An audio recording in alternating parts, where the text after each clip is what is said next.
سال پہلے مدینہ کی سرزمین پر بیٹھ کر میرے مصطفیٰ نے فرمایا تھا کہ ایک زمانہ میری امت پر ایسا آئے گا، ایک وقت ایسا آئے گا، ایک ٹائم ایسا آئے گا، ایک لمحہ ایسا آئے گا کہ اسلام کا صرف نام باقی رہ جائے گا۔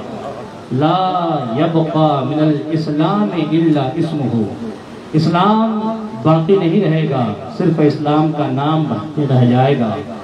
اور وہیں پر میرے آقا فرماتے ہیں، میرے نبی نے فرمایا کہ اسلام کا نام باقی رہ جائے گا، ولا یبقى من القرآن الا رسمہ، اور قرآن باقی نہیں رہے گا، قرآن کی صرف رسم باقی رہ جائے گی۔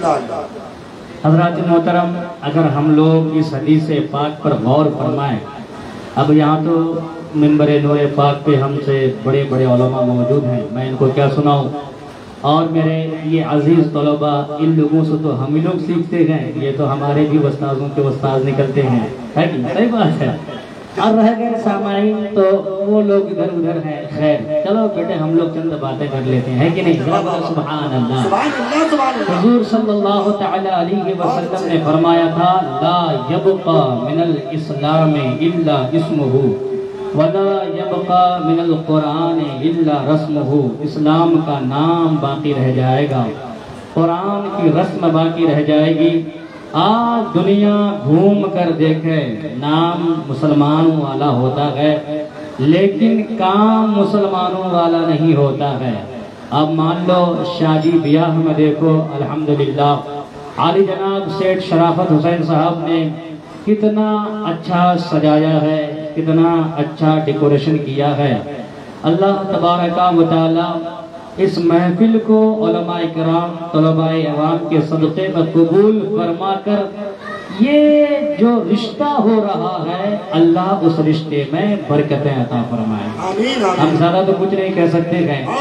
آج کا جو حال ہے، آج جو شادیوں میں حال ہوتا ہے، ہم لوگ کتابوں میں صرف اتنا پڑھے گئے کہ زیادہ سے زیادہ یہی ہوتا ہے، 2-4 آدمی، 10-20 آدمی بس بلایا جائے، کھایا کھلایا جائے، نکاح کیا جائے، یہی ہوتا ہے۔ لیکن آج دیگر شادیوں میں یہاں کی بات نہیں کر رہا ہوں، آج ہم لوگ گھومتے ہیں، سارا یوں کہہ لیجیے علاقہ میں جاتے ہیں، بہت ساری جگہوں پر ایسا ہوتا ہے کہ مسلمان پہلے میلاد کرائے گا، اللہ کا ذکر کرے گا، حضور کا ذکر کرے گا، اولیاء و صالحین کا ذکر کرے گا، نبی کی نعتیں بھی سنے گا، اور اس کے بعد جو ہی میلاد کا پروگرام ختم ہوتا ہے، پھر وہیں پر بہت جگہ ہم نے دیکھا ہے، اسی محفل میں گانا بھی شروع ہو جاتا ہے، ڈانس بھی شروع ہو جاتا ہے۔ کیا حضرت؟ گانا بھی شروع ہو جاتا ہے، ڈانس بھی شروع ہو جاتا ہے۔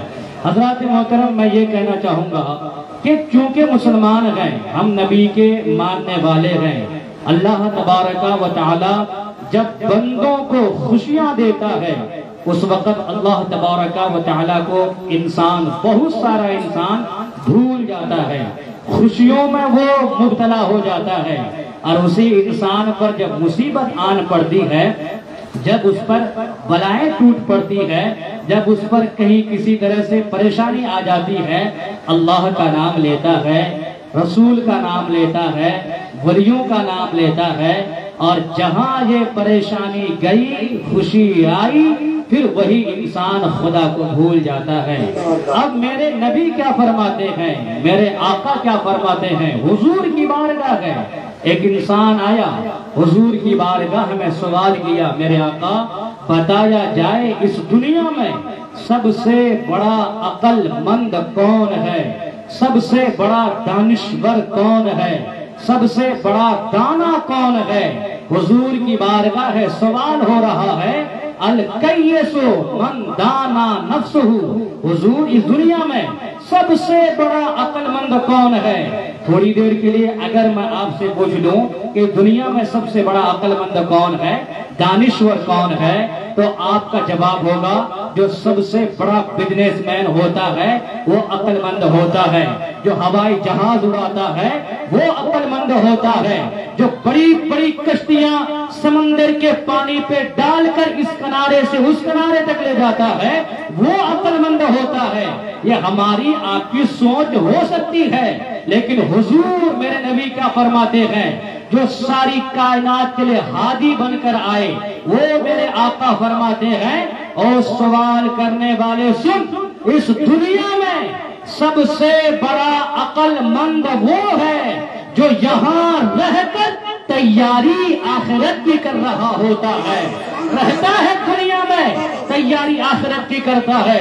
نعرہ تکبیر، نعرہ رسالت، علماء اہل سنت، مذہب اسلام، خواجہ کا ہندوستان، جشن شادی خانہ آبادی، سبحان اللہ سبحان اللہ۔ اس جملے سے ہمیں ایک پیغام ملتا ہے حضور کی بارگاہ، الکیس من دانا نفسہ وعمل لما بعد الموت۔ اس دنیا میں سب سے بڑا عقل مند وہ ہے جو جہاں رہ کر تیاری وہاں کی کرتا ہے۔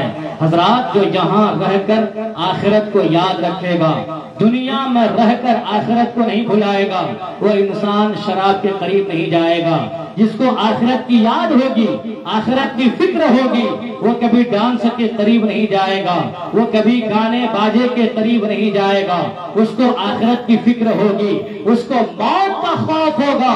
حضرات، اس کو پتا ہوگا کہ جب ہم مر کر خدا کی بارگاہ میں جائیں گے تو ہمیں حساب دینا پڑے گا۔ حضرات، ہمارے بھولے بھالے مسلمان کتنے بھولے بھالے ہوتے ہیں، اللہ کا ذکر بھی کرتے ہیں، برکت کے لیے محفل بھی سجاتے ہیں، برکت کے لیے میلاد بھی کرتے ہیں، تاکہ کوئی پریشانی آنے والی ہو وہ دور ہو جائے، مصیبت آنے والی ہو وہ رفع دفع ہو جائے۔ اگر اس شادی میں کوئی پریشانی بلا نازل ہونے والی ہو وہ ختم ہو جائے، برکت کے لیے میلاد کرتے ہیں۔ اور وہیں پر پھر شیطان کا اتنا بڑا غلبہ ہو جاتا ہے کہ بہت جگہ ہم نے دیکھا ہے کہ میلاد کے بعد پھر گانے کی محفل بھی شروع ہو جاتی ہے۔ اللہ اکبر۔ حضرات محترم، جہاں گانے کی محفل شروع ہوگی، جہاں گانا بجایا جائے گا، جس محفل میں گانا بجے گا، میرے آقا فرماتے ہیں الغناء ينبت النفاق فی القلب۔ آپ غور فرمائیں میرے بھائیوں، آج باپ کی محبت بیٹے کے دل میں نہیں ہوتی ہے، آج بیٹی کی محبت باپ کے دل میں نہیں ہوتی ہے، آج بھائی بھائی کو مارنے کے لیے تیار ہوتا ہے، آج ایک دوسرے کا گلا گھونٹنے کے لیے تیار ہے۔ آخر وجہ کیا ہے؟ وہ محبت کہاں گئی جو پہلا پیار دیکھا جاتا تھا؟ ایک باپ بیٹا کو چاہتا تھا، ایک باپ بیٹا کو چاہتا تھا، ایک بیٹا باپ کو چاہتا تھا، ایک بھائی کی محبت دوسرے بھائی کی دل میں ہوتی تھی۔ وہ پیار کہاں گیا؟ حضرات، وہ پیار ختم ہو گیا، اب وہ پیار باقی نہیں رہا، اب نفرتیں پیدا ہو گئی ہے، اب عداوتیں پیدا ہو گئی ہے، اب دل سے پیار ختم ہو گیا ہے۔ آپ پوچھو نا علماء سے، یہ پیار ختم کیسے ہو گیا؟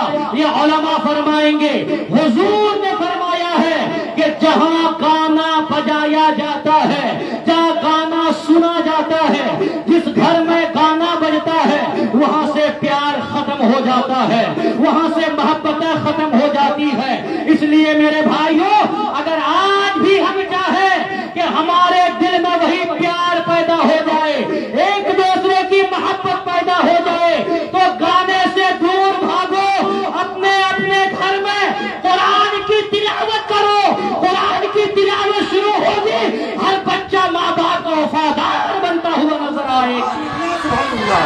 نعرہ تکبیر، نعرہ رسالت، علماء اہل سنت، عظمت مصطفیٰ، رفعت مصطفیٰ،